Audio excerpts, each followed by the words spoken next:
Chances are, if you're running an agency, you're probably stuck on a never-ending hamster wheel. You can't get out of day-to-day operations, you can't ever take more than 3 days off, and your revenue has stopped growing. You have become the bottleneck of your business. And that is the reason why most of your agencies simply won't scale. If you don't work on removing yourself from the business and taking day-to-day operations and systems building more seriously, your agency simply will not scale, let alone thrive. I know this because I've been there. 1.5 years ago, I also felt completely trapped in my agency. We were doing something like 1 million in ARR, but I was trying to do too much alone. I wasn't treating it like the operational machine that it needed to become if we truly wanted to scale. The honest truth is I was just too emotionally attached. But I made a very significant change, and now I'm happy to say that things are looking very different. And that's why in this video, I'm going to give you the step-by-step process to automate your agency so that you can take that vacation without having to worry about everything collapsing, and so that you can grow beyond that 15 to 20K a month plateau that so many of you have likely hit. Let's get into it. So the first step is going to be hiring some team members. I'm sure you probably find yourself doing everything in your agency. And to be honest with you, it's a super common problem I see amongst the agency owners that I consult with once we're at this maybe 10, 15K a month point. I think so many of you are focusing on the activities that got you to this point, which is working in the business, right? You're doing day-to-day operations or running client accounts, you're sending the emails, and that's fine in the early stages. But if you truly want to scale and grow, you have to switch your thinking from working in the business to working on the business. And this is nothing new. You've probably seen this and heard this a million times in other YouTube videos, in other content online. But the first step truly is this. We need to focus on, okay, what are the key roles that we should be hiring first? Maybe it's a project manager, maybe it's a account manager. But in most cases, it's likely someone to do the delivery work. So maybe it's a media buyer, performance marketing specialist, a designer, etc. And I really want to emphasize that you should focus on hiring based on your future vision of the agency and not just your current needs. Of course, if you're early stages, it's hard to think 6 months ahead, a year ahead, let alone a few weeks ahead at times. But think about this, focus on hiring for the roles that are going to be scalable and give you back time to work on the business rather than in the business. So step one is starting to make some key hires, essentially. Now, step two, once you have these key hires in place, is they have to have very clearly defined KPIs and role responsibilities. Have you ever wondered why some hires simply don't work out? Most often when I see this, it's due to a lack of clear KPIs and role responsibilities. It's so important that every single individual you bring onto your team has extremely clear KPIs for exactly what they need to achieve, exactly how you're going to be measuring their success, and ultimately how you're going to view whether or not they're bringing value to you and your team and your agency. So KPIs and goal setting is really important, but as is responsibilities. I think a lot of early stage agency owners will focus on hiring someone, bringing them onto the team, and not clearly laying out what you expect from this person, not even on a metrics perspective, but actually what their role looks like. You might want them to be a jack of all trades doing a bunch of stuff, or you might want them to be super focused and specific in one area. But if you don't communicate that with them, if you don't share with them exactly what you're expecting from them, you will run into issues. And this is why so many agency owners' initial hires just simply don't work out. And I know this because I've been through this myself as well. Having clear KPIs and role responsibilities will also help you avoid micromanagement and will ultimately enhance not only your employees' productivity, but yours as well, because you won't need to be checking in with them multiple times a day. You won't need to be following up on a bunch of stuff or asking them what they've been doing, what they're working on. They will have clear understanding of this, and so will you. So this helps you later on when we're thinking about scaling because it frees up a bunch of your time. Number three is crafting clear SOPs and documenting processes internally at your agency. And this is what gives you that peace of mind as you start to step back from the day-to-day operations. SOPs are so important at maintaining quality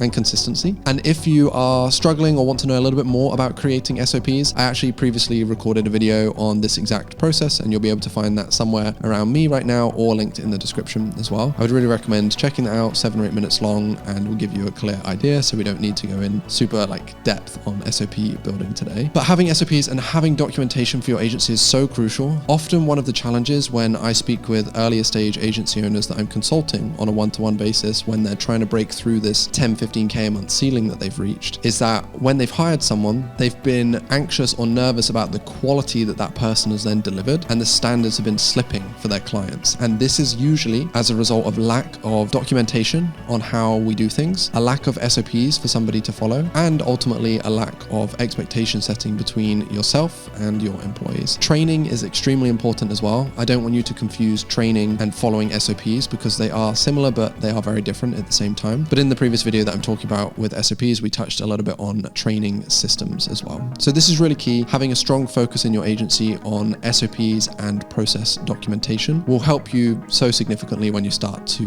ramp up the hiring, scaling of your business. Now, the next step is getting your project management and time tracking systems in place and nailed. It's really hard to tell if you're utilizing your team members and your resources to their full potential. In fact, it's impossible to tell this if you don't have time tracking in place and project management in place. There are so many benefits to project management. I could do 100 videos on project management, and I'm not going to feel the need to sell all of you watching this on the importance of project management. But this, along with time tracking, is really, really crucial to helping you grow your business further. Time tracking aids us really significantly as well when we're coming to viewing our efficiency metrics across our agency. If you have 2 or 3 employees, it's less valuable, this data, but the stage that we're at Hey Digital with 26 employees right now is we, on a weekly and monthly basis, we review all of our time tracking data to spot efficiencies or inefficiencies either within our processes or within the skill sets of our team. And this helps us then decide which further training we need to do, which systems we need to improve, and if there's any tooling or software or things like this that we can bring in to help improve the efficiency of our team members. And this ultimately results in happier team members, which is really, really important, but also higher profit margins for you and your agency. So there's so much that you can take from data insights across your business, but in order to even get to that point, you need to have good time tracking in place. We just use ClickUp for all of our project management and time tracking needs. This way we're able to track time to every individual task and subtask that we have in our project management software as well. But if you're thinking about scaling your agency beyond this 10K a month mark, you cannot do that without project management. As you bring more people onto the team, there needs to be a smooth and easy process for allocating the right work to them, providing them with the tools to do their job effectively as well. So this is absolutely key. If you don't have this in place already, go and get that set up as soon as possible. Now, the next step is a little bit quicker and at times easier, but that's building a clear org chart or organizational chart, as other people may say. Right now, I look at this in 2 ways. So if you're in an early stage, building an org chart is going to be helpful, but if there's only 3 or 4 of you, there's not much you can do with that information. So I would recommend going through an exercise where you build your potential future org chart as well. So let's say everything went your way, you had a bunch of leads, a bunch of clients closing, and in 8 months time, 9 months time, your business was triple the size that it is right now. What team would you need in place to run that business efficiently? Build out that org chart so you can see exactly what this looks like. This is a very simple exercise, but something that often helps you get your mindset in the right space for framing these things as well. And once you've done that, once you've built the org chart, we come to the next point, which is scaling your team and ultimately introducing leadership roles. So you'll find when you're 3 or 4 team members, you're not going to have anyone in management or leadership. But as you continue to grow, bringing in leadership team members is exactly what is going to help you step away from the day-to-day. The more team members you hire, the more direct reports you're going to have. And in my honest opinion, I think a manager can only successfully lead maybe 5 to 7 people on a direct reporting basis. So if you have a team of 20, even of 15, you're not going to be able to do that. You need leadership or management roles within your agency. And that's how you can start to take things to the next level. I really think the right moment for bringing in leadership is once you've gone beyond that, let's say 5 to 7 team members mark, and ideally a little bit sooner if you can, but this is very specific to each of your businesses. One of the mistakes that I think I made when growing Hey Digital was bringing on